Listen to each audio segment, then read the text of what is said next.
Two, one. Sir, we are live now. Okay. So, good evening, everyone. I'm Dr. Anant Jain from Hans Foundation, Satpuli. So, we have a webinar on hand surgery today, and we have 3 topics and 3 speakers today. Dr. Hemant Patankar, sir, Dr. Anil K Bhat, sir, and Dr. Abhijeet Wahegaonkar, sir. So, this webinar is a joint effort of UAIOA and ISSH. So, sir, I invite Dr. Puneet Gupta, sir, President UAIOA, for the opening remarks. Good evening, sir. Sir, we can't hear you. Yeah. Please Mute. unmute, sir.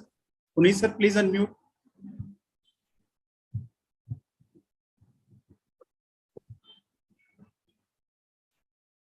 Please Sir, unmute.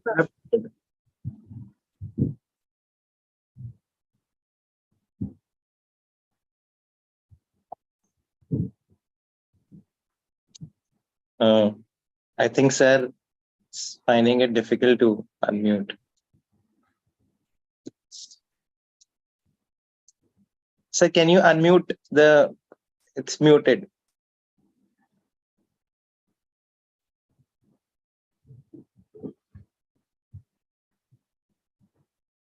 Can the admin So I think should we go ahead, sir? No, can the admin do it? Yes, Anant, you can proceed. No, can the admin unmute Dr. Gupta? Yeah, the admin can. Rishi, are you there? Rishi, Yes, sir. can you unmute Dr. Puneet Gupta? Okay, sir.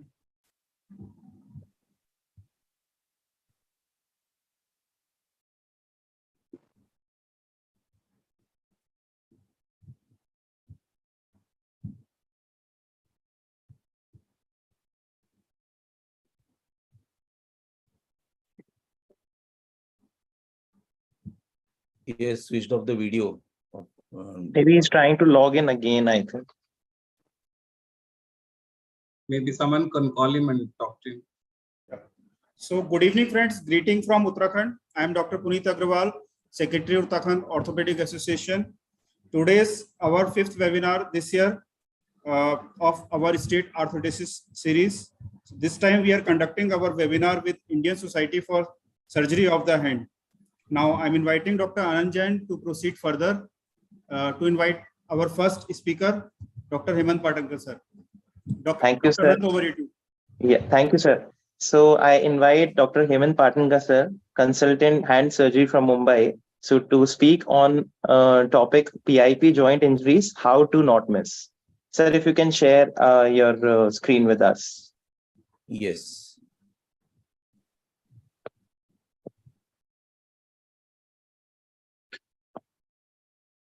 Can you all see it? Yes, yes, sir. Yes. Okay, 1 minute.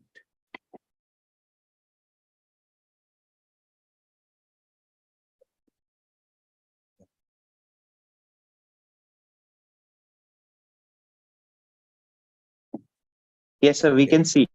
You can start, sir. I'm just narrowing the screen or the window. Yeah. Okay. I thank the Uttaranchal Orthopedic Association for inviting me to share my experiences on the PIP joint injuries. We have just recently gone through the cricket season, and these are, after the distal radius, I think all of you will agree that these are the commonest injuries of the hand.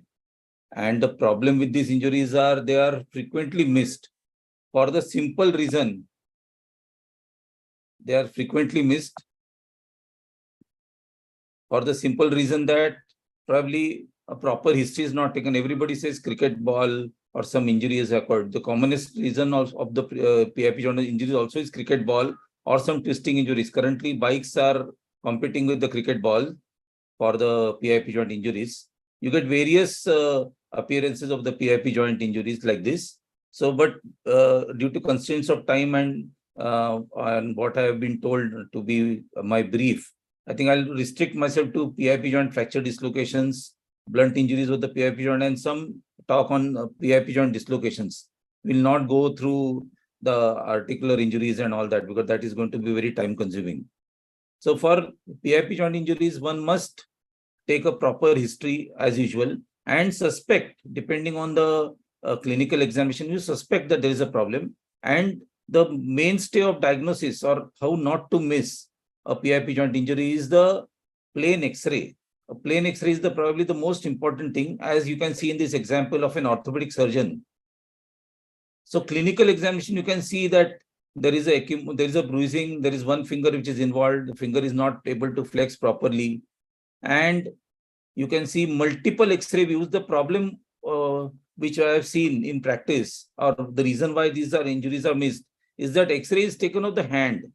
And to take an X-ray of the hand and X-ray is written of epilateral, one should always write an X-ray of that involved finger. You say X-ray of the middle finger, epilateral oblique, or multiple obliques, multiple lateral views. That's not going to be costly, but concentrate on that finger. If you take an X-ray of the hand, you are likely to miss.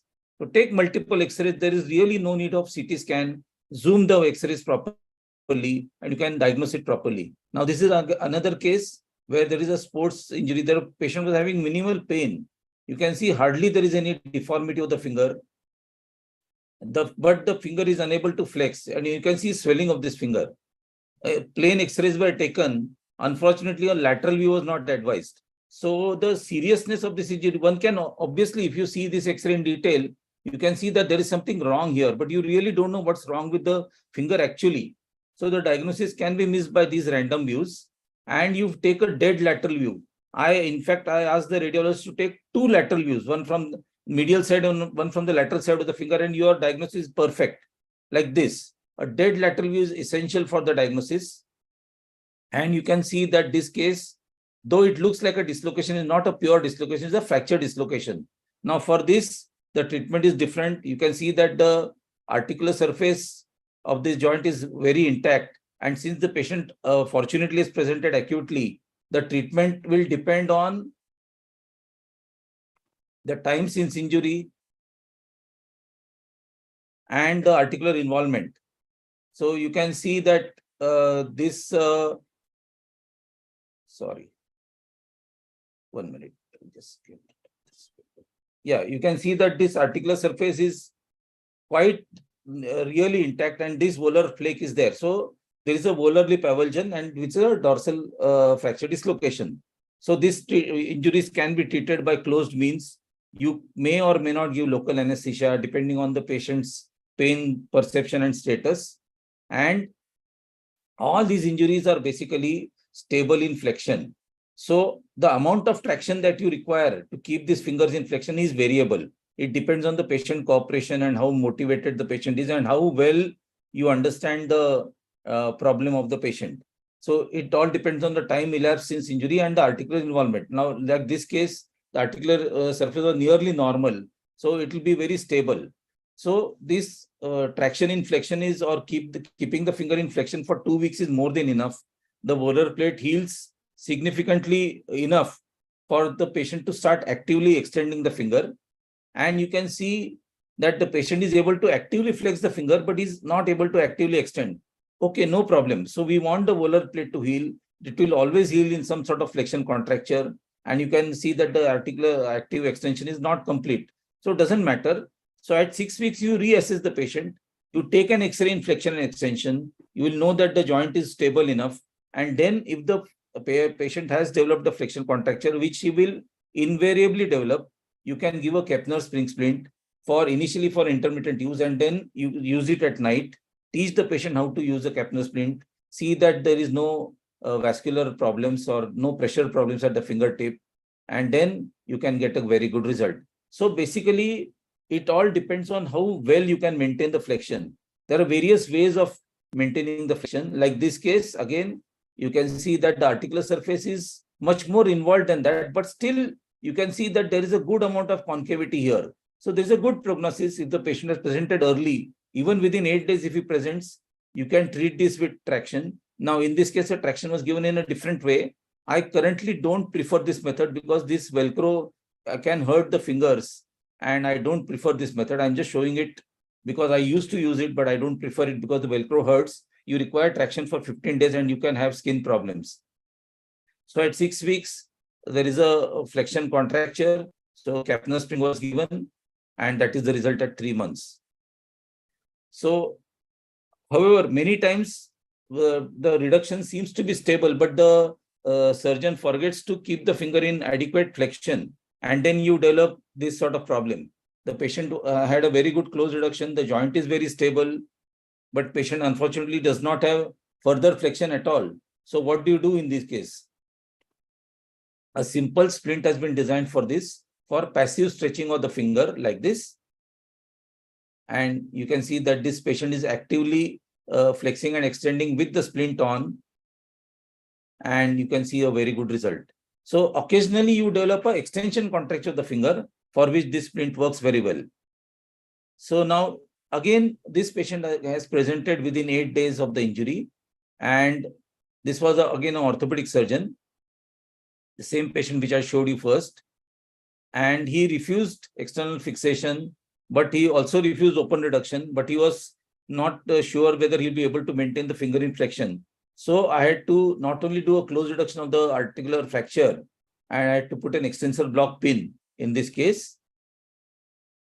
And this was the result at 1 year post-op.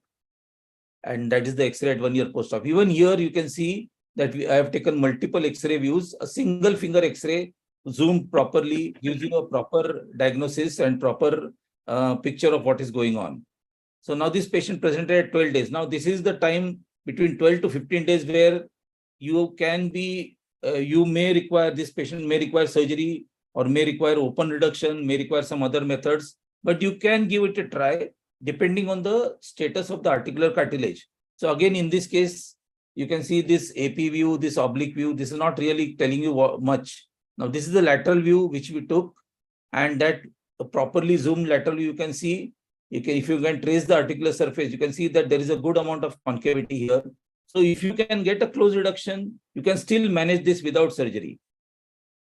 So nowadays I prefer to use this tape on the finger. You can see the status of the vascularity of the fingertip through this, and you can use this tape and give a heavy traction on the finger. You should not use on the nails because the nails can get painful.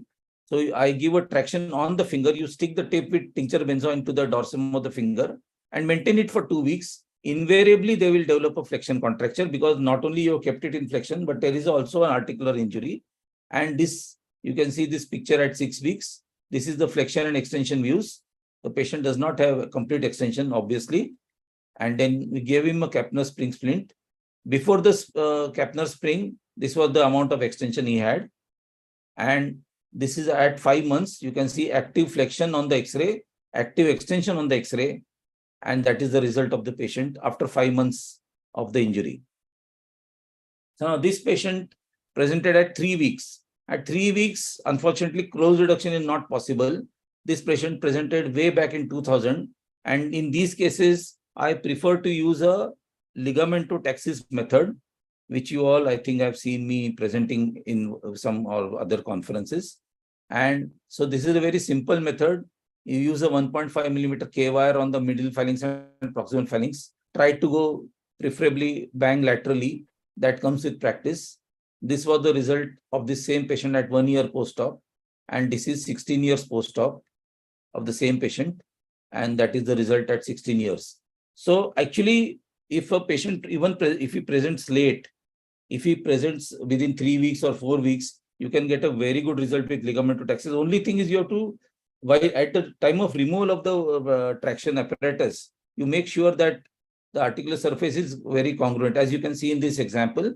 Now, this patient presented 6 weeks post-injury. Now, various options can be offered in this patient, like volar plate arthroplasty, hemihamate arthroplasty. But what the experience which I have had is that though this fracture looks malunited, actually in principle or physically, actually it's not united at all. And the volar plate being so strong, if you can use a heavy traction with external fixator on this, the fracture gets undone. As you can see, this is the initial X-ray.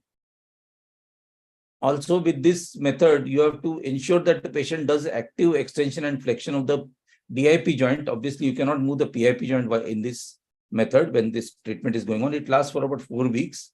And you can see this serial X-rays. You can see about 3 to 5 millimeters of traction is required. You can note in this X-ray that the fracture which was seemingly united has got pulled out and it is undone. So this is an immediate post-op X-ray. There is no need for serial traction or I would say gradual distraction. You can distract it on the table, and you take X-rays at 2 weeks and 4 weeks. At 4 weeks, when you take an X-ray, remove the distractor and just keep the pins on, and with the pins on and with the distractor out, and take a dead lateral view. If there is no subluxation, that means that this thing has healed, and you can then remove this trans wires which go through these bones. And that is the X-ray at 6 months post-op, and that's the function of this patient at 6 months post-op. You can see a very well-formed volar lip only by traction. No surgery was required. Even you can go up to 3 months. I'm presenting the example as it is an interesting case. This patient presented at 2 months. He was a fire officer. So you can see a seemingly malunited volar lip fracture with a dorsal subluxation. Patient has no flexion of the PIP joint here. He already had a mallet finger, untreated mallet finger of the same finger DIP joint. So this was the initial X-ray at 2 weeks. You can see that this, because of the traction, this fracture got pulled out, and you can see this bone is now realigned. You can see that the articular surface is quite well realigned. It's not united yet. This is at 4 weeks. The fracture is united, but unfortunately there is still an element of subluxation on the board of this fixator. So you, in this case, you remove the fixator, but you don't remove the distal pin. So the distal pin is bent like a bent like a U on both sides, and then I apply a rubber band and just give traction for further 2 weeks on the same finger, so that the whatever collateral ligaments had got stretched, they will become, the finger will go back into flexion and the joint will get reduced. So at 6 weeks post-op, the dislocation is reduced. There is no V sign, and you can see that the fracture is already united now in good position. The articular surface is congruous, and you can see that this volar lip is good enough to prevent resubluxation. So this K-wire is then removed, and then patient is treated based on the amount of flexion contracture. And then I always, as I've said, that I take an X-ray in flexion and extension to see how much stability is there or whether there is any element of subluxation remaining. So this was a very good result at 1 year post-op. Again, you can note in this X-ray that the K-wire is put dead laterally in the finger. For this, it requires a lot of practice, I can say. And you have to remember that the two things you have to remember, that the bone is shaped like a D. It's not a circle. So all the middle and proximal phalanges are D-shaped, and you have to insert the pin in the dorsal half of the finger, not in the volar half. The bone is on the dorsal half of the finger. So if you remember that, your external fixation can go on very smoothly. So this is the result at 1 year. Now this patient presented at 6 months post-op. Now I'm sure looking at this X-ray, with this fracture is completely united. I know that this cannot get pulled out with an external fixator. There is no fracture line also seen. So no treatment was taken by this patient. Patient did not have any flexion of the finger. So now this patient can be offered a hemiamate arthroplasty, which is very popular. This patient can be offered a volar plate arthroplasty, but somehow I'm not comfortable with these two methods. They give a lot of problems. So this is the status of this finger on presentation. So I opted to do an open reduction by the shotgun approach. I open reduced it. I identified that volar lip fragment. I did an osteotomy. I brought the piece down, obviously with the help of C-arm on the table. And then I did an open reduction and fixed that fragment with a 1 millimeter screw. And obviously in this case, the joint is so unstable on the table that you have to put an extensor block pin. So this pin was put, and that is the X-ray at 4 weeks after removal of the pin. The joint is stable. It is obviously in flexion contracture. And this is the C-arm images of flexion and extension of the same finger at 6 weeks. Still, it requires a Kapner splint to stretch it out, but you can see that the articular surface is now very well restored. And that is the function of the finger of the hand. This patient is an engineering student. He's taken these pictures and sent it to me on WhatsApp from his hostel. And you can see a very good flexion extension. You can see this very well healed scar also now. And that is the Kapner splint that we give. In this case, I'm slightly scared of the articular because we have opened up the joint completely. So I give a Kapner splint at about 2 months. I don't give it at 6 weeks. Because the splint is very strong and it can, if the articular or the ligaments are not healed well enough, then they can subluxate the joint. So that is the video of the finger in function. This is, I think, taken about a year or 2 years later.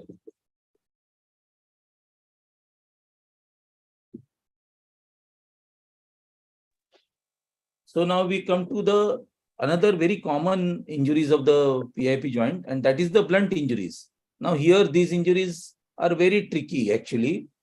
On paper or on, I would say, on the X-rays, no fracture is seen. So generally these injuries are branded as trivial. The X-ray is normal. 90% of the time these patients don't come on the first day. They don't go to an orthopedic surgeon. They don't go to anybody. They treat it at home by some sort of local therapies. Some intelligent ones apply ice, the other ones apply heat. And then these are the most neglected. Even in fact, these are more neglected than the fracture dislocations. And they invariably land up in flexion contractures. And they always present when the contracture is very well developed. And these contractures can be very disabling. Cosmetically also, they are not very pleasing.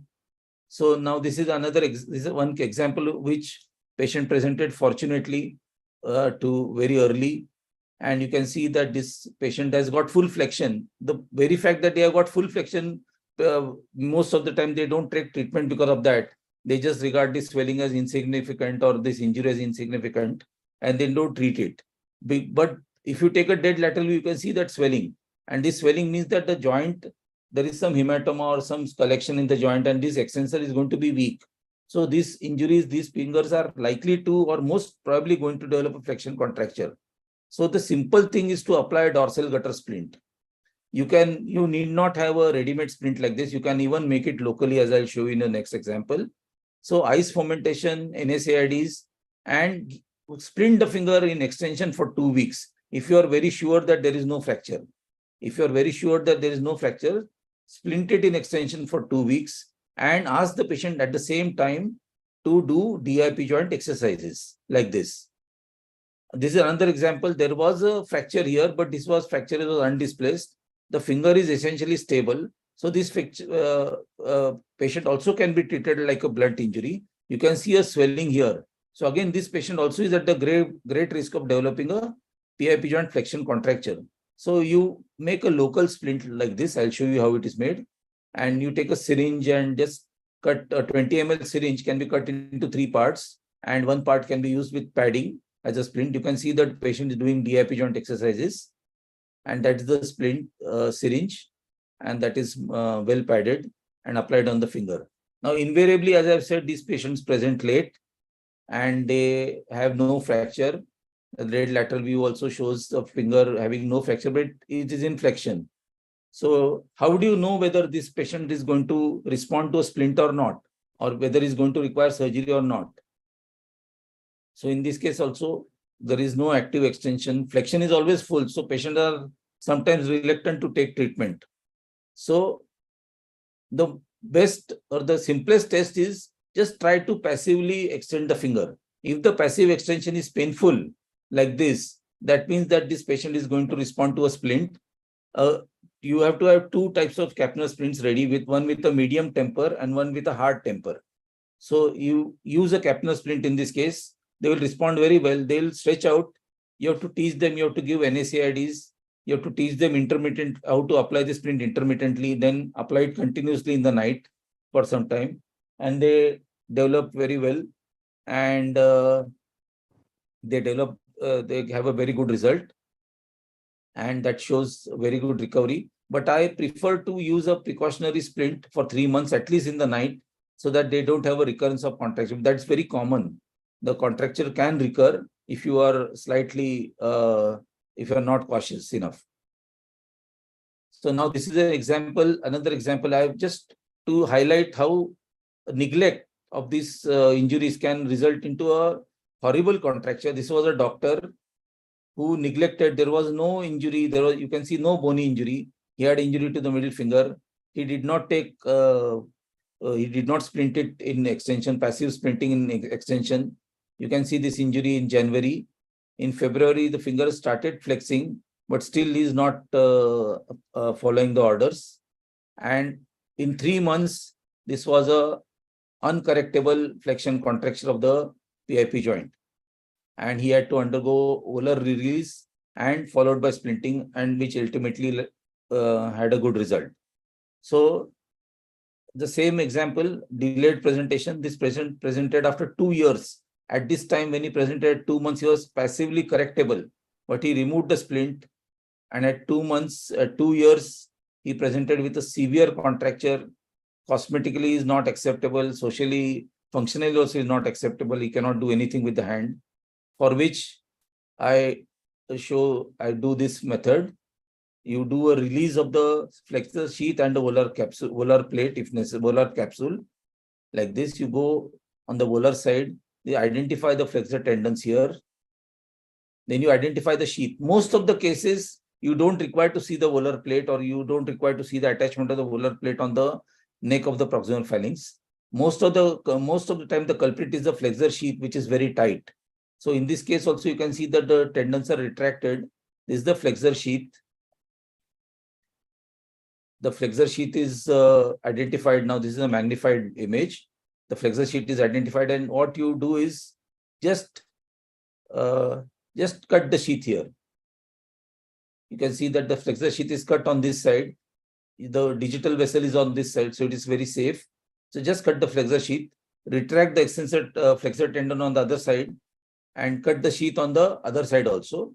And you can see that the flexor, most of the cases, 90% of the cases, the contracture gets released like this. You stitch the wound up, wait for about 2 weeks, let the wound heal completely, and then again, start him on exercises and continue the capsular splint for about 3 to 6 months, and you will have a very good result. Like so. So this is the last part of the talk, which just highlights the case of a PIP joint dislocation. Now these cases are very obvious. The dislocation is where the patient has a lot of pain. There is a gross deformity, very unlikely to miss on radiographs. Still, I would say multiple X-rays are required to know the proper diagnosis, whether there is an associated fracture. Generally, there is no associated fracture in this. The dislocations are very stable, and close reduction is very simple. It can be done in the OPD. But however, when there is a wound, you have to wash it and take adequate precautions and prevent hyperextension for 2 weeks. Now, this patient was unfortunately patient of a dislocation, but he was kept in straight position. So he got stuck in the same position. And you can see that there is a lax volar plate here. He is unable to flex. We did a sonography. It was reported as something else only, full thickness avulsion and all that. But patient was having a good profundus action. So we took a chance and gave him this splint. So this is the result at 15 days. That same splint which you saw previously. This is at 30 days when the patient is able to actively flex, but he does not have complete extension. And this is at 3 months with alternate flexion and extension. If you have time, I can go for last 2 cases. Otherwise, I'll stop here. So this was a very interesting case of untreated flexor dislocation. This was 6-month-old patient who presented with a cricket ball injury, and there was hardly any movement at the joint. So I opted to just attempt a distraction of this joint and just see the lateral views. It's actually, lateral view is quite difficult to interpret with the fixator on. So in this case also, you require over distraction so that you are able to slide the middle phalanx over the proximal phalanx like this. And again, you can see in the C arm that we have reduced the joint, but you have to reduce it in flexion only. All these joints are always stable in flexion. So this was the X-ray with the rubber band on. So rubber band is keeping in flexion, and then we removed it. And the dorsal bump also, which was developed, has also resolved completely. And this is the result at 1 year post-op. This is completely done by closed means. No open reduction was done. No incision was taken. And this is 4 year post-op of the same patient. And that is the 4 year result. You can see joint is very well formed. There is no arthritis yet. This is a young boy, about 25. So we don't expect too much problems. So this was another very interesting case of a volar fracture dislocation, which is also very uncommon. Again, this patient again presented late. So this patient had the flexion deformity, but no further flexion or extension anyway. So this was also treated with only a distractor. And distractor was maintained for 4 weeks. At the same time, all these cases, when you apply a distractor, please ensure that the patient does a DIP joint exercises. And you can again see a very perfect central position of the pin. That ensures that the distraction also is proper and it doesn't cut out. And a patient developed flexor tendon adhesions in this case, so which was treated with Kapner splint passively, stretching the whole finger. And at 6 months, patient had an excellent result. And that is the X-ray at 6 months. So you can see again multiple X-rays. So multiple X-rays are the simplest thing to do of that same finger. So in essence, for all these PIP joint injuries, dead lateral view is very essential. Preferably take 2 lateral views on either side, from medial and lateral side. The lateral views in flexion and extension are helpful to ascertain stability. The PIP joint is always stable in flexion with the fracture dislocations or even with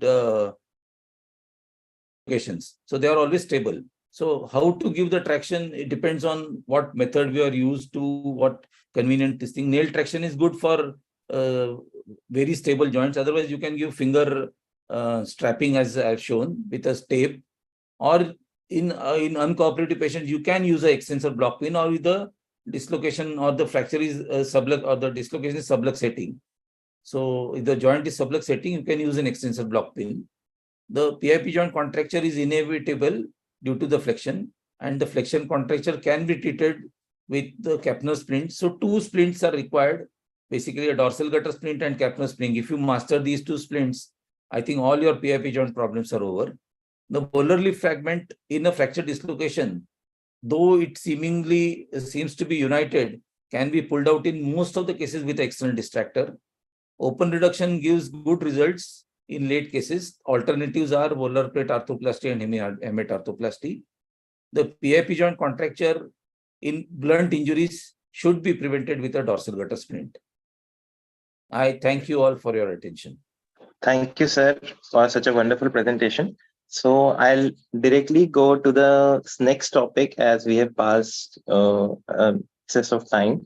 So I invite Dr. Anil K Bhat, sir, from Professor and Head of Department Hand Surgery from Manipal, to give a second talk on how to not miss a scaphoid fracture. Sir, if you can share your, yeah.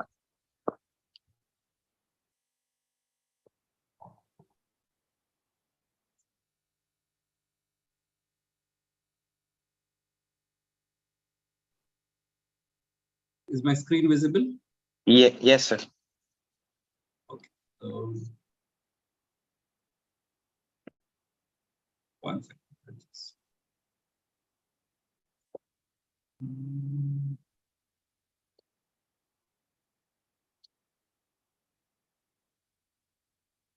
Right.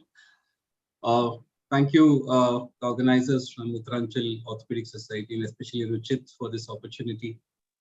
And scaphoid again is a very often missed fracture. This is a 26-year-old male, comes with a fall and a hyperextended wrist. Most of these patients come with the radial sided pain. And you need to have some differential diagnosis when you start off with these kind of patients. The possibilities you need to keep in mind when patients come of radial sided pain, obviously would be the most common one would be the distal radius fracture. And then you have the scaphoid. There could be scapholunate ligament injury. This is again one of the common missed injuries, because scaphoid, if it doesn't injure the adjacent soft tissue which gets injured, is always the scapholunate ligament. And sometimes there could be CMC injuries like Bennett's fracture dislocation and any of these. So these are the common radial sided kind of injuries which happen when they come. And physical examination is very, very important, because if you see the distal radius, scaphoid, the trapezium, the metacarpal, all are very close to each other, and any of these could be injured. And then you have the scapholunate ligament here. One of the things you should remember is how the scaphoid is sitting here in the carpus, among the carpus, how it is oriented almost obliquely to a horizontal direction in the wrist, which basically means that classically we have been taught that anatomical snuff box tenderness is scaphoid fracture. But if you look at it carefully, the anatomical snuff box is generally around the waist area only, which means you can miss the distal fractures or the proximal fractures here. And if you actually really look by moving the wrist, when you put your hand into the finger into the anatomical snuff box, it's just only a part of it. So what you don't really uncover the scaphoid. So even when you palpate, if you do this movement like this, ulnar deviation like this, the scaphoid actually opens up and you can actually palpate a major portion of the scaphoid. So during your clinical examination, it's just not palpating here, but actually moving the wrist into ulnar deviation, radial deviation, and that brings out the tenderness. And that is one of the way to, not to miss these fractures easily. As I said, there are three parts of the scaphoid. Waist is the only one in the anatomical snuff box. If you want to look at the distal pole palpation, it has to be on the volar side. So its anatomical snuff box is lateral. This is volar. And for proximal phalanx, you have to go dorsal. So three portions of the scaphoid has to be examined in three different directions. So along your FCR, if you go, the first bony prominence you feel is the scaphoid tubercle, and that is where your distal pole tenderness will be there. And for your proximal pole, it's on the dorsal aspect. So you have the listus tubercle, which is easily palpable. And if you just go a fingerprint distal to that, you get the radiocarpal joint, which is a sulcus there. And directly where you put your finger is your scapholunate area. In fact, if there is a scapholunate injury, the tenderness will be there. If you go slightly radial to that, you have your proximal pole. So in essence, if you palpate the scaphoid in all three positions, volar, on the lateral, and on the dorsal, you will get all three parts of the scaphoid, and that's how we should not be missing them clinically. So that is where you will palpate dorsally, the scapholunate junction, and just radial to that would be your proximal pole. Can you increase your findings of these fractures if you're on clinical examination? Basically, you're provoking the injury. Like if you give an axial compression like this, it's similar to how the patient might fall. There could be tenderness there. This is called as a scaphoid compression test. And also a resisted pronation test also will give kind of a rotational force to the scaphoid. And if there is a scaphoid fracture, the patient might have pain. So this too, snuff box tenderness, tubercular tenderness, almost is white person sensitive. But if you add these compression tests, your specificity increases from about 20% to almost 75%. So by doing the provocative test, actually you can increase the yield of your clinical examination and not miss these injuries. So once you suspect scaphoid fractures, we commonly ask for X-rays, correct? And what X-rays is very, very important. So you have your wrist PA, you have your lat. So all wrist X-rays are PA views, not AP views. You should remember that the anatomical alignment of the wrist is better in a PA view. Then you have a lateral, and you also have an ulnar deviation view like this, where the scaphoid becomes in a fully extended position, and you might see the fracture line like this. The scaphoid series actually is 5 views. The other 2 are the oblique views. You see the oblique views here, and you see this area, the most distal corner here nicely, and the FTT joint here. So all these, if you put the 5 X-rays, your sensitivity and specificity almost about 100%. So this is another next step where you should not be missing the fracture. This is a patient, the same patient whom I told initially, who came with radial sided pain. hardly anything, right? You don't see the fracture lines here. So the classic teaching is we put them on a plaster for about 2 weeks, 10 days to 2 weeks, and repeat the x-rays. And sometimes you might see the fracture line. So if radiographs are inconclusive, what do? Almost 25% are not visible on initial radiographs. So as I said, the classical teaching would be a cast, wait for 2 weeks, remove the cast and test clinically. And if there is tenderness, repeat the x-rays and take a decision. Same patient, 2 weeks later, you can start seeing the fracture line there. And this is because of the osteonecrosis which happens. This is a physiological phenomenon. The osteonecrosis which happens at the fracture area, that gives that clear fracture line at that point there. So if the patient is not willing for a cast, patient has tenderness, patient asks for a diagnosis, a definitive diagnosis, what you should be doing is the second line would be always an MRI. So if you don't see a fracture line and patient wants a definitive diagnosis, not willing to hold on for the cast for 2 weeks, the second line of management is always a MRI. MRI would show this edema, the fracture edema within 24 to 48 hours. It can pick up the fracture edema there, and that's very important for you to diagnose. It can also pick up if the scaphoid was normal, if it is scapholunate injury, that also it picks up, or any other injuries around this. So your second line in the negative radiographs should be a MRI. It identifies the fractures of the other carpal bones and also the ligament injuries, and has one of the highest sensitivity and specificity. This is another 35-year-old male, again, 1 day history of fall, pain, and you see the fracture. You actually see the fracture there, right? And you see that it's not a clear cut, a transverse kind of a fracture. There's some overlap here. There could be some combination. And these are the patients, if you want to decide whether I want to put a plaster or I want to do something more in these patients, you have to go for CT. So the take-home message is that if you don't see a fracture, but you want a diagnosis, get an MRI done. If you see a fracture and you want to know the characteristics of it for you to decide between operative and non-operative management, ask for a CT, right? So surgical planning and diagnosis of any additional bony injuries. The most important thing when you ask for CT of these is that it has to be in the scan should be oriented longitudinal axis of the scaphoid. So you have to specify that please take the CT in the longitudinal axis of the scaphoid. It also helps in assessment of healing in later cases. The most important thing is routine CT. People, when you ask for CT, the routine cuts are 3 millimeter cuts.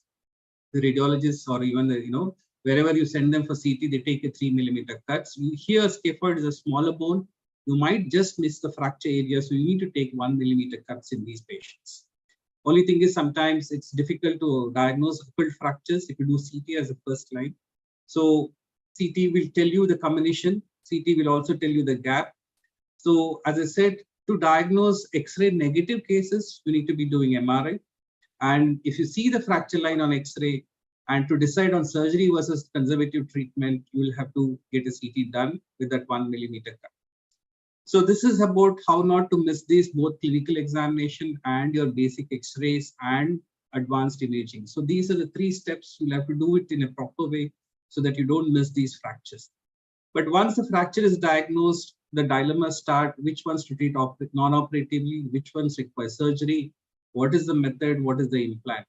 So the most important is how stable the fracture is. That is very, very important for you to tell whether non-operative is required or operative. Where is the location? Is it waist? Is it proximal pole? Because your management changes. And of course, patient factors in terms of early return to work and their demands. So if you look at the Herbert's classification, stable fractures hardly 1 or 2. The distal most fracture here and an incomplete fracture through the waist. It's almost like fracture neck femur, right? Similar philosophy here. Most of them are unstable fractures. If the moment it becomes oblique or full fracture line, and as it goes towards the proximal pole, they're all very, very unstable fractures. More than in fracture scaphoid, we talk of millimeters, 1 millimeter displacement. In distal radius, we talk of 2 millimeters. So in fracture scaphoid, it's more than 1 millimeter displacement.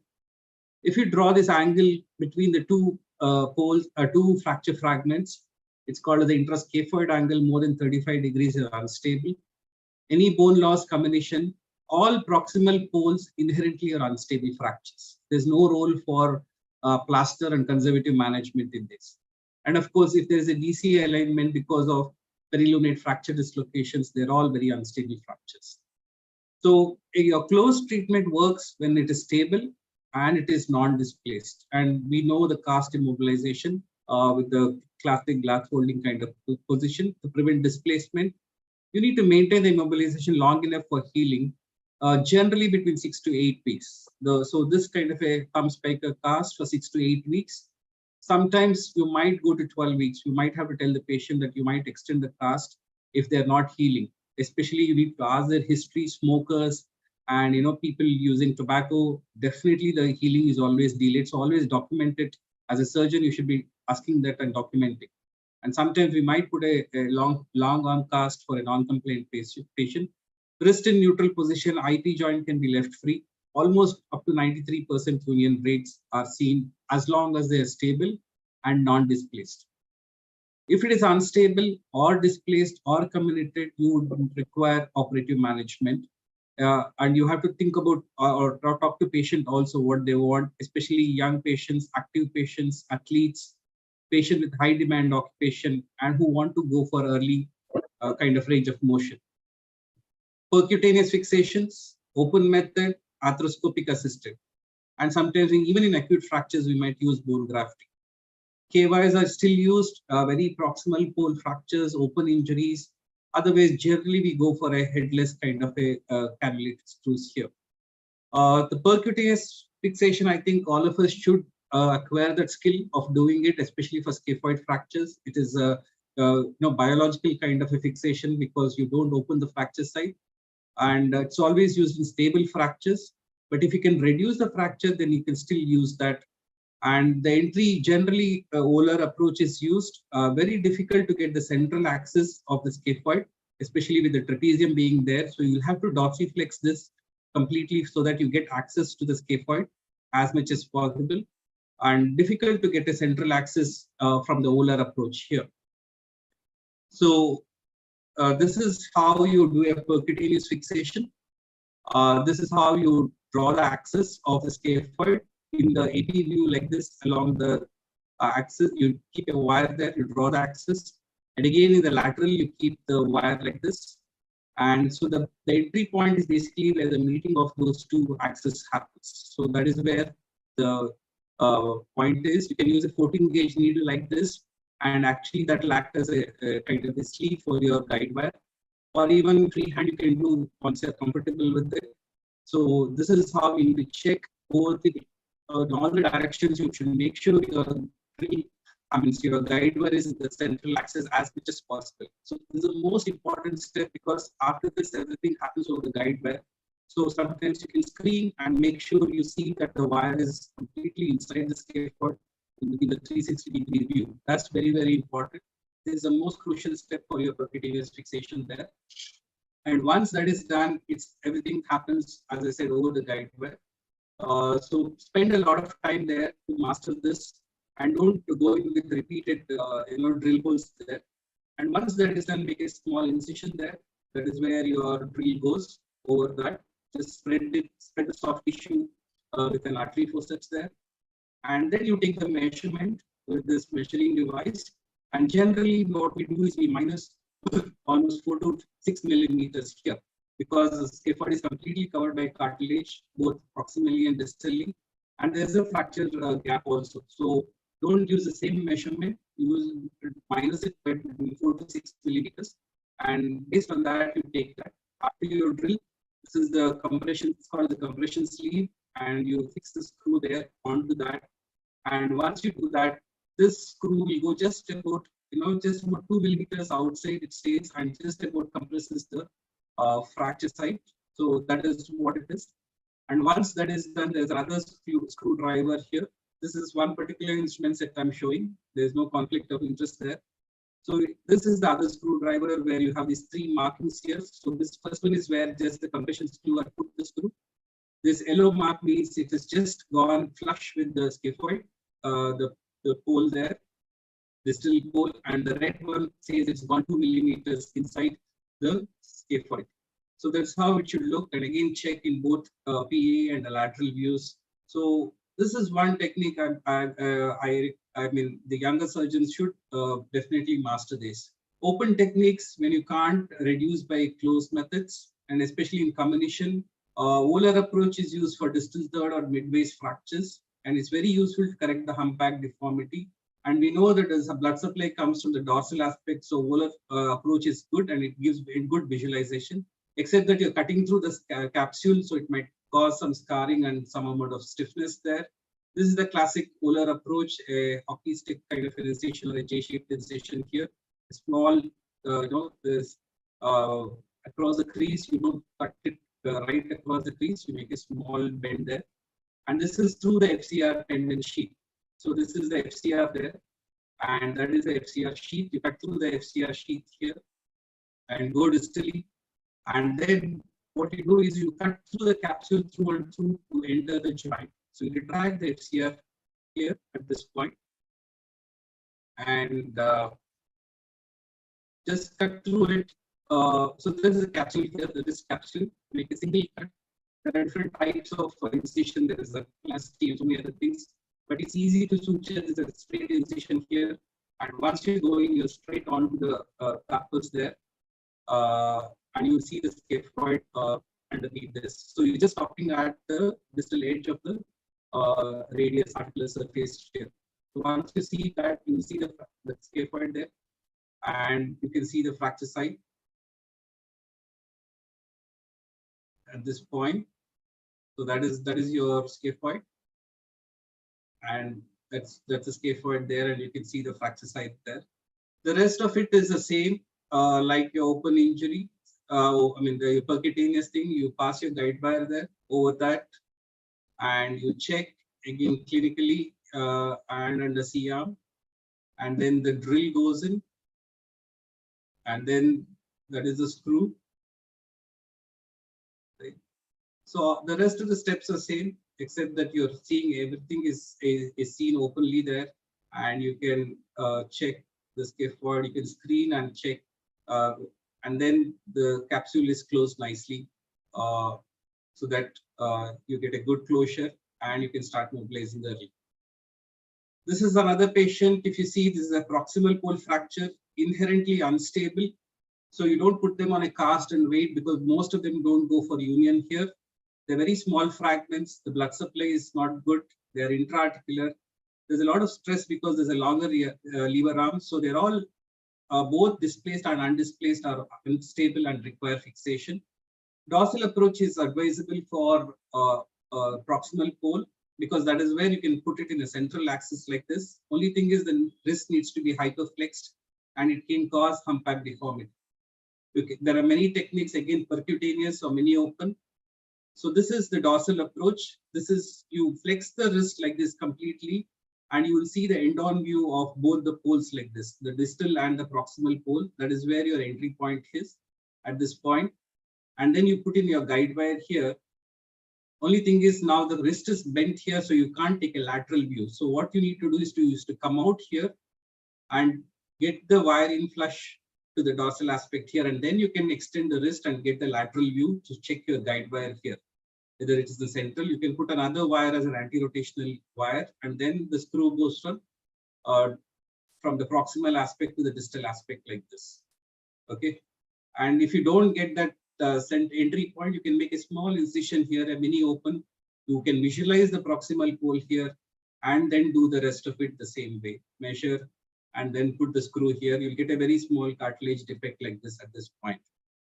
One of the, if it is minimally displaced like this, you can reduce it, like you put in joystick wires like this, and you can reduce it like this, and then still go by percutaneous technique. You don't have to open it.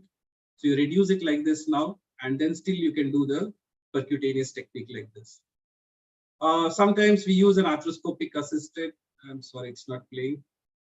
So basically, one of the new techniques, one of the new skills, not necessarily it's always done, but you can visualize it completely arthroscopically, and then you can do this.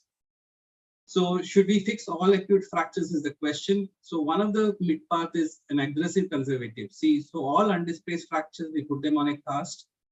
Then we take, at about 6 weeks, we remove the cast, examine for tenderness, take x-rays. And if you see some fracture gap and there is, there is a clinical tenderness, you take a CT scan, and literature has shown that anything which is less than 2 millimeters, you can continue the cast for 2 more weeks. Generally, they heal. But if the gap is more than 2 millimeters, a percutaneous screw fixation would be the ideal way so that the patients don't end up with non-union. So at about 6 weeks, you're taking this decision whether you want to fix it or you want to further immobilize in a cast, and then take a decision so that these fractures, these acute fractures, they don't go for non-union. So this is called as an aggressive conservative treatment for stable fractures, especially. So take-home points: MRI is the second line of investigation if you don't see the fractures on X-ray. But if you see the fracture on X-ray and you're in a dilemma whether to operate or not, so take a CT scan, 1 millimeter cuts in the long axis of the scaphoid. And if you see combination or gap, you can go for fixation. All unstable fractures require fixation. I told you what is instability in this scaphoid. Percutaneous technique is a skill which is essential or which is desirable to master because it causes least vascular disturbance, because you know the scaphoid vascular supply. And sometimes, again, a new skill which can be acquired is arthroscopic assistance so that we can avoid open procedures in future. Thank you so much. Thank you, sir, for such a wonderful talk. So we'll take all the questions in the end. So for the audiences, you can just put your questions in the chat box. So now I invite Dr. Abhijeet Wahegaonkar, sir, for distal and radius hand surgeon's perspective. Sir, if you can share your screen with us. Yeah, is my screen visible? Yeah, yes. I hope I'm audible as well.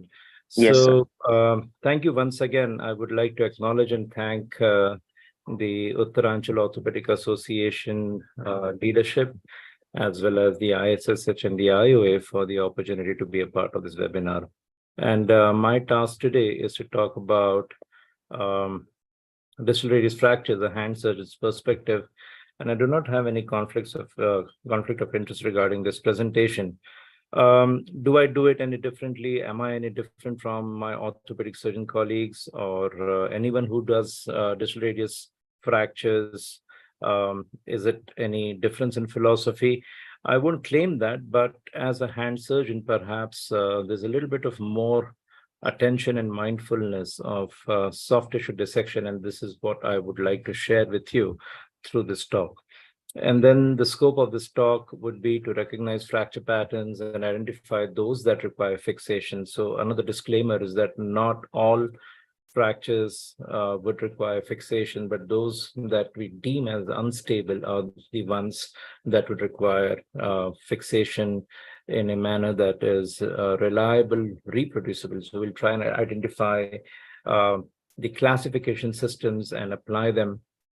Try to kind of very quickly go through the approach and the anatomy, understand implant designs and indications, and learn a few caveats. I would like to begin with sharing this case that had come our way with a fall on an outstretched hand and then a suspected distal radius fracture that was treated initially in a splint and then went on to have a cast. I think to most of our colleagues, this would seem appropriate, but then what happens 5 weeks later is quite alarming. And then you see there is a displacement of the fracture along with the carpus. And this begs the question, what is it that we missed in the initial X-rays which caused this kind of a catastrophic problem? And how do we identify fractures which will displace and prevent any complications such as these? Here is another case in point. This is a young individual who had a fall on an outstretched hand. This is the posterior anterior view of the distal radius along with a lateral view. And I think most of us would agree that this would require reduction in some kind of fixation. However, the institute where I work, most of them felt that this should be treated with the pins and cast, whereas our plan was to put on a plate. And then just to kind of teach our residents and fellows as to why we should fix them with a plate and not with just pins and cast, we tried to reduce the fracture. This is the traction view in the posterior anterior projection, and then the lateral projection. And I think the reduction looks reasonably acceptable. We went ahead and put in a K wire, and it looks even better than earlier on. However, the moment we release the traction, there is a collapse again. And this kind of was an indication for open reduction internal fixation. And these are just very quick intraoperative views to show the combination and how we went ahead and just fixed it to restore the parameters of distal radius in terms of length, angulation, tilt, and stability. So this is how it looks like. So this is just a backdrop to understand what is it that we need to look for and what is it that we need to do when dealing with these fractures and how to go about it. However, the basic tenet of treatment is to achieve articular congruency while restoring the parameters of the distal radius, along with a stable reduction in fixation, which will in turn allow for early mobilization and return of function while minimizing complications. And this can be achieved by various methods. It could be pins and plaster, it could just be a cast, it could be a plate. Whatever we do, the goals of the treatment remain universally the same, and that is to maintain fracture reduction until the fracture is united. So which are those fractures that are unstable, and why do we need to fix them? So for that, there are several classification systems that have been described in literature. This is a slide that is not exhaustive of these classification systems, but just a list of the few ones that we use often. However, we all know that there is a lot of inter and intra-observer variability with these classification systems. Here is a comminuted fracture of the distal radius and different projections. And these are arrows just to kind of correlate the different fragments and different projections. However, when we come back and see these X-rays ourselves, or if our colleagues would do that, there would be some difference in opinion as to which fragment correlates to which projection. So that this has already been studied and published, that there is a lot of variability. So how do we minimize intra-observer and inter-observer variability is by having a classification system that is quite easy to follow, perhaps, especially for me. I like things being easy. And the column concept is something that really helps me in that manner. The column concept was described by Wrigley and Regazzoni, and then further elaborated by different authors. Very simplistically, the distal radius of the wrist is divided into 3 columns: the radial, the intermediate, and the ulnar. And then there are certain subdivisions of these columns, as you will see in the subsequent slides and in the schematic diagram. To begin with, here we have the radial column, which is illustrated here, along with a dorsal wall and an ulnar corner fragment of the intermediate column. And as you go volarwards, you have the volar rim, which serves as the calcar or the buttress or the main stabilizing factor of the volar carpus. So these are again subdivisions, and this is a slide enumerating these subdivisions. Again, you have a radial column that is essentially the radial styloid fragment, and the intermediate column, which is divided into dorsal and volar. You have a dorsal wall and a dorsal ulnar corner fragment, the volar rim and the volar ulnar corner fragment. And then you have free intra-articular fragments, which may be a result of the so-called die-punch fragment. And then you have metaphyseal defects that would, again, render the fracture unstable for that matter.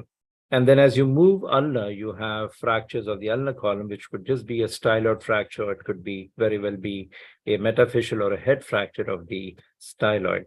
So having understood that we have several columns and you have several subdivisions of these columns, the concept of treating these fractures is to accomplish, again, stable fixation of all columns and components, starting with the simplest techniques and advancing these techniques as needed to address all fragments. So this is like building blocks, or, we used to play Meccano when we were children, and you build up starting from a simple or a very simplistic design to having more complex designs.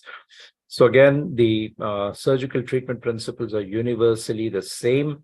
Goal number one is to achieve an articular reduction, and this could be done either percutaneous using arthroscopic assistance or open.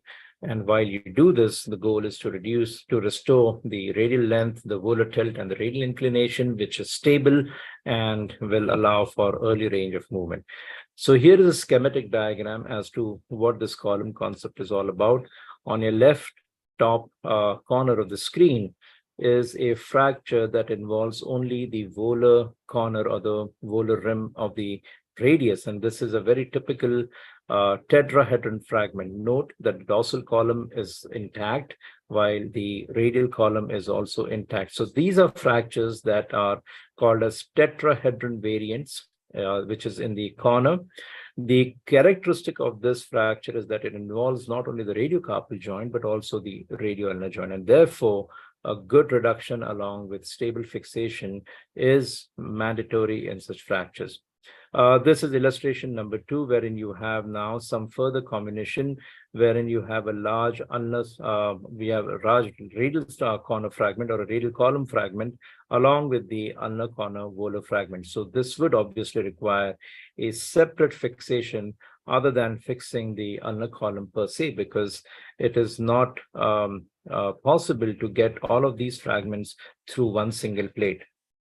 So the basic tenet or fundamental principle that we need to understand is, just like one size doesn't fit all, you would often require more than a plate, more than one approach to fix these kind of fractures. So here is another case in point where you have stabilized the radial column, whereas a dorsal intermediate column has been fixed through the dorsal approach using a buttress plate, which is separate from the radial column plate. Again, this is an example to highlight exactly how we do this and why we do this. The PA view looks quite innocuous. However, when you look at a lateral view, one would appreciate the combination and the displacement of the fragments along with the carpus. And these are fractures that merit further evaluation by a CT scan. And again, the CT scan illustrates the details of these fractures. You can see there is a central dipunch fracture here with involvement of the dorsal as well as the volar cortices and some combination. Here we have fixed this fracture with a volar plate. Nevertheless, one would appreciate and understand that the radial column still remains unaddressed, for which we bring in a separate plate to fix that fracture. Here is a road traffic accident, and please note the ulnar corner fragment. A CT scan shows that the dorsal radial column the dorsal ulnar fragment is quite small, and it would be very difficult to fix this fragment or get a purchase in that fragment with a plate from the volar aspect for fear of either having inadequate purchase or the screws being intra-articular either in the radiocarpal joint or in the radioulnar joint. And for that matter, you would bring in a separate buttress plate besides the volar fixation on the dorsal aspect to buttress that particular fragment. What about the approaches to fix these fractures? We all are aware of the Henry approach, and then this dart that we take in the incision is described by Jorge Orbe. Standard exposure using the FCR subsheath approach, and then you go in, identify the flexor pollicis longus and the median nerve, which is retracted out of harm's way, which brings into view the pronator quadratus. And here you see the so-called watershed line or the distal insertion of the pronator quadratus. At this level, the pronator quadratus is incised in a L-shaped manner. We like to do this in a sharp dissection kind of a manner, and then elevate the entire pronator quadratus medially so as to give you an excellent approach on the distal radius all the way from lateral to medial and even distal. Note that there is some tissue out here that also can be elevated for you to be able to go right up to the volar rim of the distal radius, and that gives you a fantastic approach, and you can then carry out your osteotomies, your fixations, or whatever. What we also do is that we release the brachioradialis, and that gives you further exposure. And this is something that, again, so this is where perhaps the perspective changes between a trauma surgeon and a hand surgeon. Now, please note that there is a fracture which is perhaps a little distal to the watershed line, and then we need to get as far distal as possible. So one of the tricks that we use is to raise a small flap on the very distal border, leaving the insertion of the radiocarpal ligaments intact, and that gives you the approach all the way distal. And why do we need to do that? I will just come to that in a little bit. What about releasing the brachioradialis? So a lot of times you find that the brachioradialis is a very strong deforming force for the radial styloid fragment. And unless and until you release that particular deforming force, the reduction can be quite difficult. And here you can see that besides releasing the brachioradialis, we are releasing that distal tissue, which is on the volar lip, distal to the watershed line, so as to get your plate as far distal as possible to sit on the rim of the distal radius. And as you can see, this gives you again excellent exposure and excellent ability to fix the fragment. I won't belabor too much on this. This is just a very quick video to show another approach to the distal radius, which is the volar ulnar approach, which is between the FCU and the palmaris longus. And this is especially meant to fix the tetrahedron variant that we talked about some time ago. And what we do in this particular approach is that we use these plates with tines, perhaps, or even buttress plates to reduce only that fragment and to restore the anatomy. What about implant design and indications? There are several designs, and every conference that you go to, you will find different designs that are available. But I think we need to discuss the designs of plates in with the overall design, wherein the plate is meant to cross the watershed line, and those that are meant to remain at or proximal to the watershed line. So again, coming back to that example, to the slide wherein we raise that flap, and here we find that this plate is still proximal to the fracture line, and it is therefore unable to give adequate stability via fixation to this particular fragment. And if you make that plate little distal, or if you place this plate a little distal, it's going to be proud and cause flexor tendon irritation. And that is the reason why you need a design of the plate which is meant to cross the watershed line and hug the volar rim of the distal radius, thereby providing adequate stability and fixation of the distal fragment. And you can then see how elevating that flap of tissue would give you this advantage of placing the plate right under vision. Then again, we all know there are fixed angle plates, there are variable angle plates, there are plates with pegs, there are plates with locking holes now, variable angle locking holes, and so on and so forth. And every conference you go to, every time you visit the industrial exhibition, you will find newer plates coming in. However, we all need to know the principles of reduction remain the same. It is not the plate that will give you the reduction. The reduction has to be achieved and accomplished prior to choosing your implant and fixing it. And one of the most important caveats is to recognize that the proximal fragment is often medialized and it needs to be lateralized so as to render the distal oblique band of the intraosseous membrane taut, and therefore restoring stability to the DRUJ. A lot of times you also debate about what happens to the ulnar styloid fracture. Does that always need to be fixed? Again, just to share a couple of thoughts about ulnar styloid fractures, not all of these fractures need fixation. However, after you have fixed your distal radius fracture and you have restored all the parameters as best as you can. You would then assess the DRUJ for its stability in 3 rotations and always compare with the opposite side. Case in point, we thought we did a very nice reduction of the DRUJ. However, note what happens to the stylet process in pronation and supination. The stylet process is falling off the distal ulna, which indicates that this is a very, very unstable DRUJ, as you can see from this video, right? And we examine the DRUJ in 3 different rotations to establish that this is unstable and therefore would warrant some kind of a fixation. There are several ways that you can fix the ulnar stylet process. You may use K wires, you may use tension band wiring, hook plates, screws. In this particular example, we just have used a suture anchor in the base of the styloid, and then we made some drill holes with a K wire. We retrieved the suture ends through this through the drill holes and then fixed the stylet process in a manner to render the DRUJ stable, as you can see this. So it just takes a few more minutes of dissection and fixation, but then you know that you've done a good job. A lot of times the distal radius fracture heals very well. You think you've done a great job. The patients would return with ulnar-sided wrist pain that becomes difficult to treat at a later date.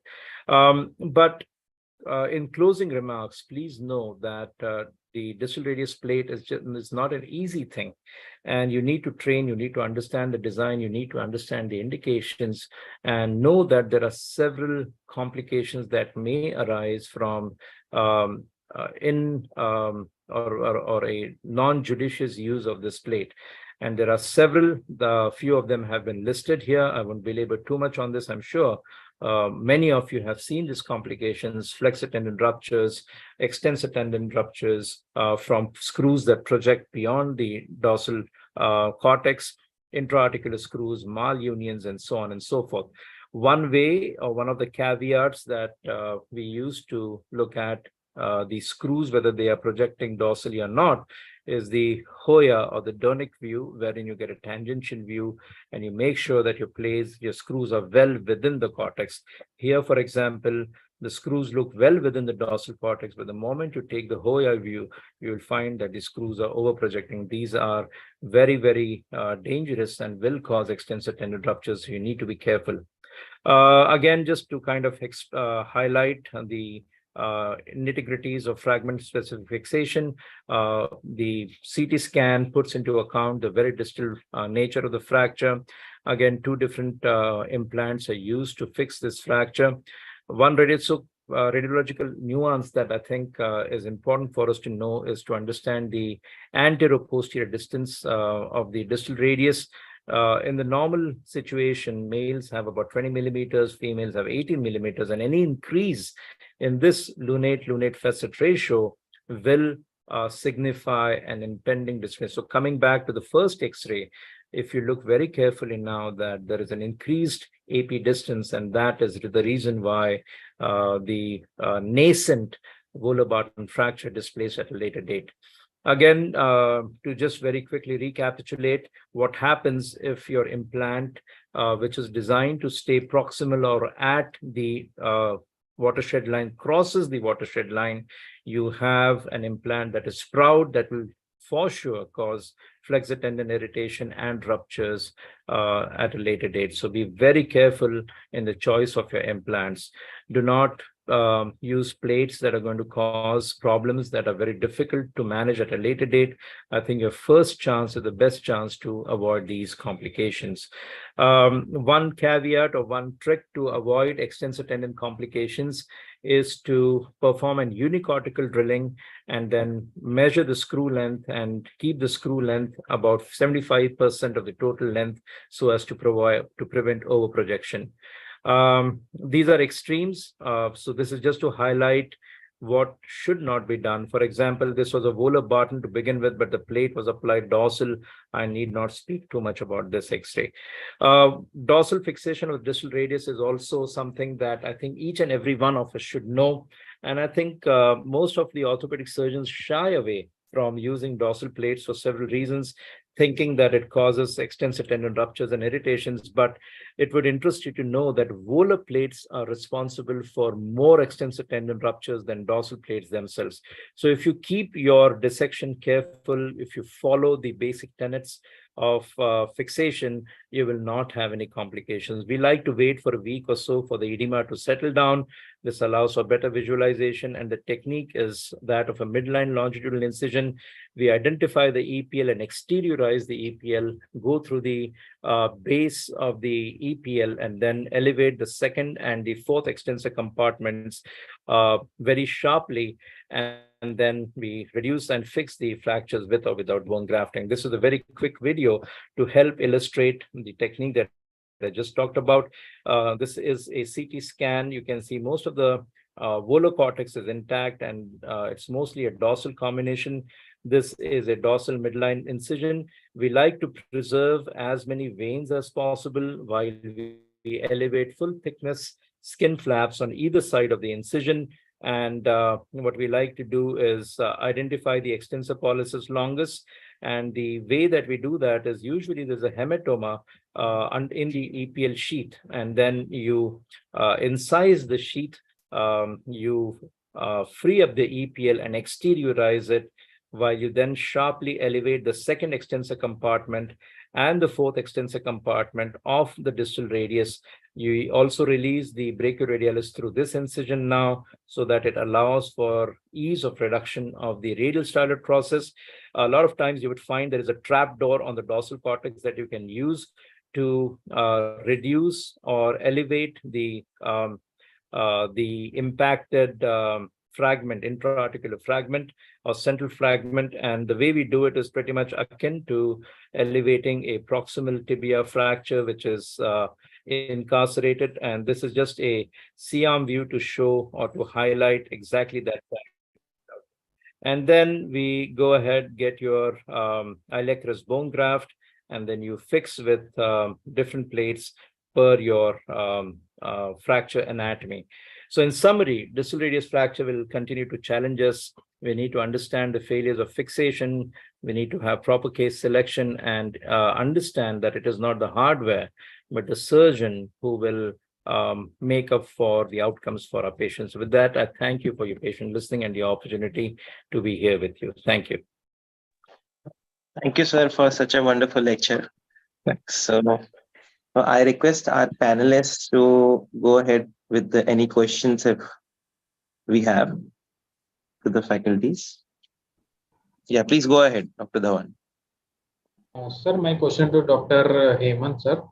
What is the post-op protocol after block pinning? Post-op protocol after extensor block pinning. Yes, sir. So generally, we keep the extensor block pin for about 4 weeks.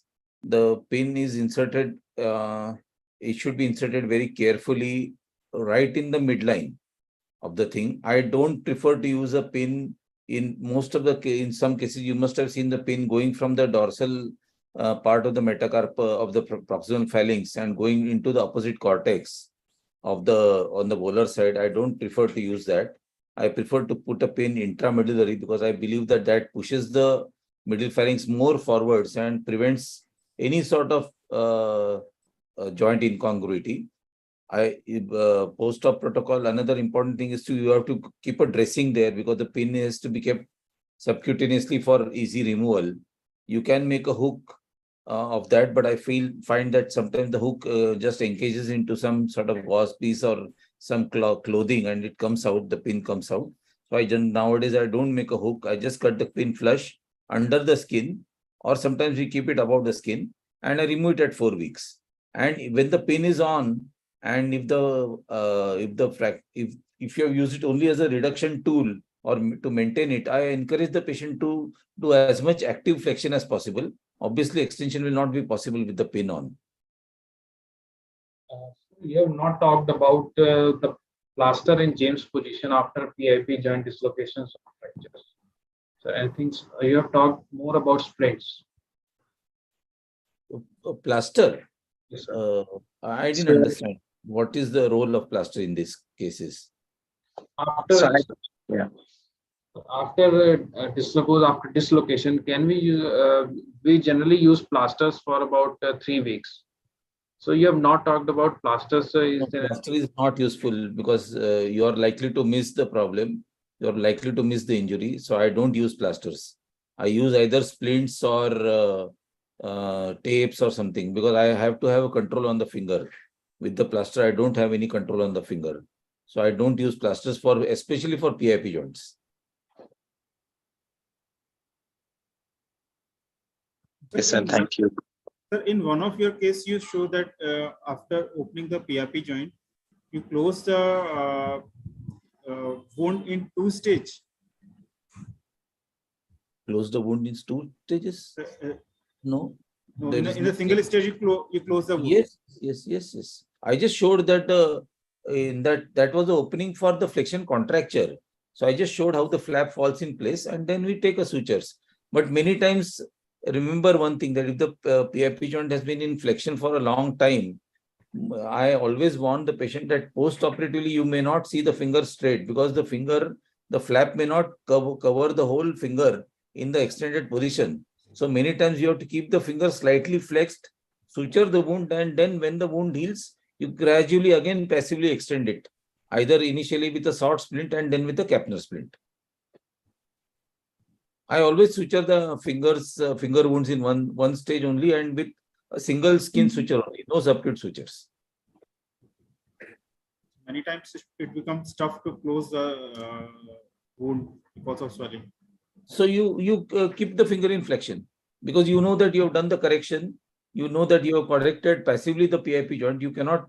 The only problem is because the joint has been in contracture for a very long time, you may not be able to close the finger completely or in extended position on the first day. So no problem. You warn the patient like that and you tell them that you may see the finger in flexion for some days. After the suture removal, you gradually start extending it passively. Okay, sir. Thank you. One question to Dr. Abhijeet, sir. So, is there any scope of percute K-wire or X-fix nowadays in distal radius fracture, especially in some cases where we are having very marginally avulsion fracture kind of thing of distal radius? Their plating is not possible. I think sir is offline or. One question to Anil, sir. Sir, how do you evaluate case of scaphoid unit injury associated with scaphoid or distal radius fracture? Scaphoid unit injury associated with scaphoid or distal radius, sir. Sometimes we are having sprain. Yeah. So that's a common combination, especially with distal radius fractures. And distal radius fracture is nicely fixed, and when patient keeps coming telling there is some pain, and so one of the things you always, or rather I always do, is after fixing the distal radius, we always screen the wrist. That is a routine. So always, because it's everything is so close by. You have the distal radial joint, you have the radiocarpal joint. So when you have a very bad comminuted distal radius fracture, make sure you screen the wrist once you fix your fracture. So one, you look at DRUJ, what's happening to that, if there's an ulnar styloid especially. Abhijeet showed what case. But most importantly, also you look at the carpus, how they are moving. And a lot of times you would see a gap there. And that is the time you just have to pin it. You pin a scaphoid unit along with it as you reduce it and allow it to heal. And you can take off the K-wire at 3 weeks. Most of the time they heal nicely. Or even otherwise, if you're putting a plaster for distal radius, they just heal in the plaster. That is good enough. Scaphoid, again, same thing happens. You have to screen them and you'll have to look at it. It's like, fracture neck femur in fracture shaft femur. A lot of times the neck femur is missed. That's what happens when people do nailing. So it's similar to that kind of a context where you have to look for these things and look at in all the, especially in ulnar deviation and radial deviation, and then see intraoperatively. Preoperatively, of course, you would be looking for these injuries. I mean, this is always the very old teaching that one joint above and one joint below. When you look at distal radius fractures, one joint above for me is the radiocarpal joints with scaphoid and scapholunate. One joint below is the distal radioulnar joint. So both the pathologies can happen always. So vigilant on X-rays, on your scans, intra-op, all three have to be done. Sir, my question is to Dr. Anil. Sir, whether you ever want to use the MRI with contrast just to see about early AVN or something? Is there any role of it? Okay, if you're talking of late presentation of scaphoid fractures and non-union and AVN kind of a thing, MRI, of course, will give you a kind of a picture. But if you look at AVN itself as a process, it is a continuous process. It's not like a one-time thing. And your MRI is actually a one-time film showing one particular part of the process. So if a patient comes at about 3 months or 4 months, and a lot of times if there is a fracture which has not been treated and it's a proximal pole, the avascular process would have just started, but the body's tendency is always to repair. So you have a process where the blood supply must have been reduced, but also the revascularization is also happening. Again, similar to a fracture neck femur with the head, they're showing the changes. So at what point of time you take an MRI is very important. So if patient comes at 1 year and you have on an X-ray, you have a sclerosed fragment, a proximal fragment which is sclerosed, right? And your MRI, both in T1, T2 are showing signal changes, probably it's an AVN. So AVN is not a single event, it is a spectrum. So we talk of reduced blood supply in terms of infarction, necrosis, and finally, the death of the bone. So it's a spectrum always. Sir, I am saying about MRI with contrast, because with contrast we are able to with or without contrast doesn't matter, as long as you correlate the time and when you've taken the MRI and what are the changes you see. That's what I'm trying to tell you. Just because it's a contrast MRI doesn't mean that it will pick up AVN. It doesn't a lot of times. And the moment you see something signal change, people should not assume it is AVN. When you see intra-op, you see the bleeding from the fracture fragments, punctate bleeding even under tourniquet. All these are proof for you to say that is there AVN or not. Please don't go by just the MRI, whether it's contrast MRI, plain MRI, or even dynamic MRI, perfusion MRIs. There are different methods of MRIs nowadays. And none of them give you a clear picture that it is AVN unless you look at the fragment intra-op, look at the quality of the cartilage. Sometimes some are yellowish, there's absolutely no bleeding, that's AVN. But a lot of times what looks on X-ray and MRI is AVN, it will be bleeding intra-op nicely. Thank you, sir. Thank you. And I think Puneet asked that very distal fractures, right? Distal radius. So very distal fractures, be very careful. These are called the rim fractures, or even just distal to the rim.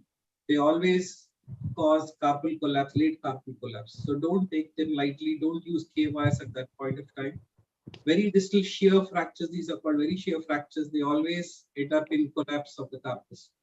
So we have to be very vigilant.